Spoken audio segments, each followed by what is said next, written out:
معلومات اسلام کے معزز سامعین، سورہ ملک شریف کی بہت ہی زیادہ فضیلت ہے، اسے یاد کرنا چاہیے۔ اس سلسلہ میں ہم ایک بہترین حدیث مبارک آپ کی خدمت میں عرض کرتے ہیں۔ امام سیوطی رحمۃ اللہ علیہ نے شرح الصدور اور ابن عساکر رحمۃ اللہ علیہ نے اپنی تاریخ میں اس کو حضرت سیدنا انس رضی اللہ تعالیٰ عنہ سے روایت کیا ہے۔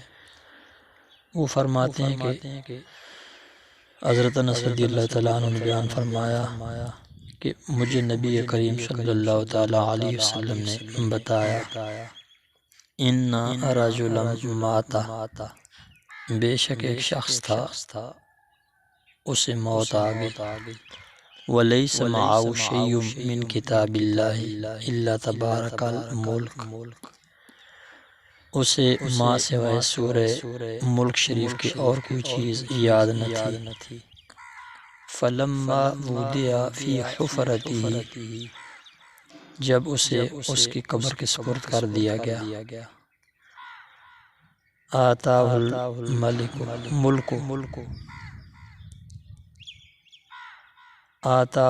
الملک،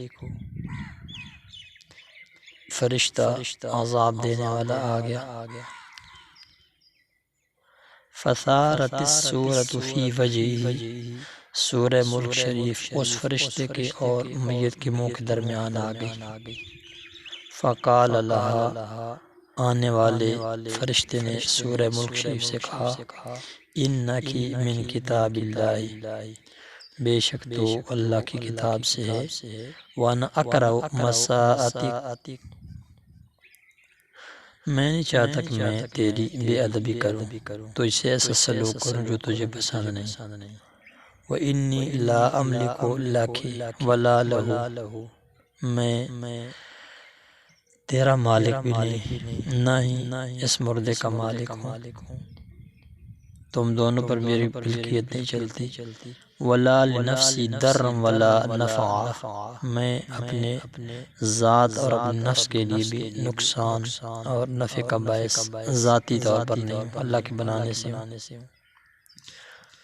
تو مردہ کو بچانا چاہتی ہے، فَإِنْ أَرَدْتَ هَذَا بِهِ، اگر تو نے اس چیز کا ارادہ کر لیا ہے، فَانْطَلِقِي إِلَى الرَّبِّ تَعَالَى، تو پھر اپنے رب کی طرف چلی جا، فَاشْفِعِي لَهُ، وہاں سے اس کی شفاعت کا اذن لے کر آ۔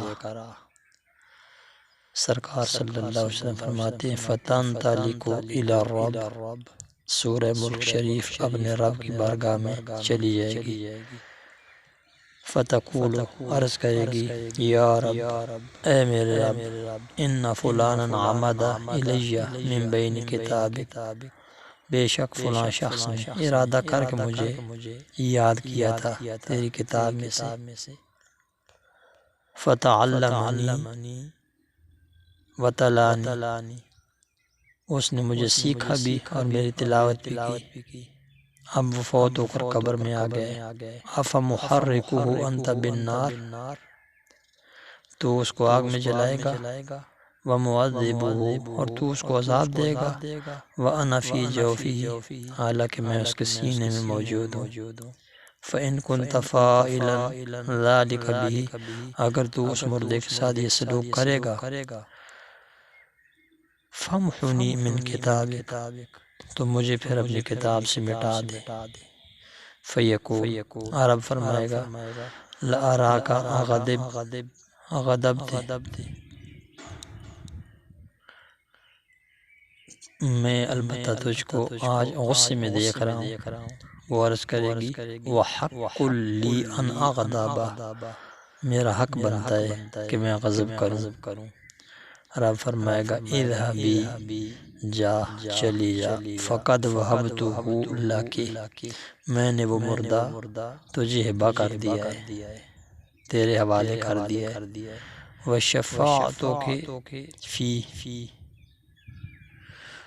اور تیری شفاعت اس مردے کے حق میں قبول کروں گا۔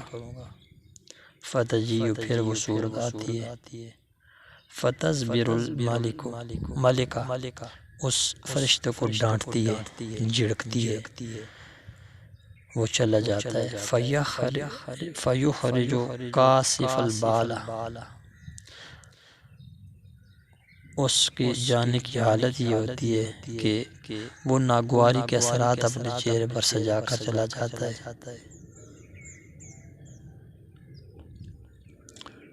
لم يحل منه بشيء، کوئی بھی چیز اس فرشتے کے عذاب دینے کے سلسلے میں اسے حاصل نہیں ہوتی۔ فتجیو، پھر وہ صورت آ جاتی، فتدع فاہا علی فیہ، اپنا منہ اس مردے کے منہ پر رکھتی ہے، فتقول، پھر کہتی ہے مرحبا بہذا الفم، خوش آمدید، مبارکباد کے صد لائق یہ منہ ہے۔ فربما تلانی، کتنی مرتبہ یہ مجھے تلاوت کرتا تھا۔ ومرحبا بہذا الصدر، مرحبا خوش آمدید، صد مرتبہ مبارک اس سینے کو۔ فربما وعانی، اس نے مجھے حفظ کر لیا۔ ومرحبا بہاتین القدمین، اور مرحبا خوش آمدید ان دونوں قدموں کو۔ فربما قامتا بھی، ان کے ذریعے کھڑا ہو کر یہ مجھے پڑھا کرتا تھا، قیام کیا کرتا تھا۔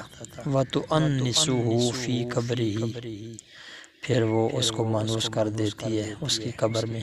مخافۃ الوحشۃ علیہ، قبر کی وحشت کے خوف سے جو اس پر تھا۔ سرکار صلی اللہ علیہ وسلم جب یہ حدیث مبارکہ بیان کی تو حضرت انس فرماتے ہیں لم یبقى صغیر ولا کبیر، کوئی ایک چھوٹا یا بڑا نہ رہا، ولا حر ولا عبد، نہ ہی کوئی غلام اور نہ ہی کوئی آزاد رہا، الا تعلمها وسماها رسول اللہ صلی اللہ علیہ وسلم المنجیہ، کہ جس نے یہ سورت یاد نہ کی ہو، پھر اس کا نام سرکار مدینہ صلی اللہ علیہ وسلم نے المنجیہ رکھا۔ منجیہ، نجات دینے والی، کس سے؟ عذاب قبر سے۔ اللہ تعالیٰ سے دعا گو ہوں کہ ہمیں بھی وہ سورہ ملک شریف کی تلاوت کی استقامت بھی عطا فرمائے اور اس کے ذریعے عذاب قبر سے بھی محفوظ فرمائے۔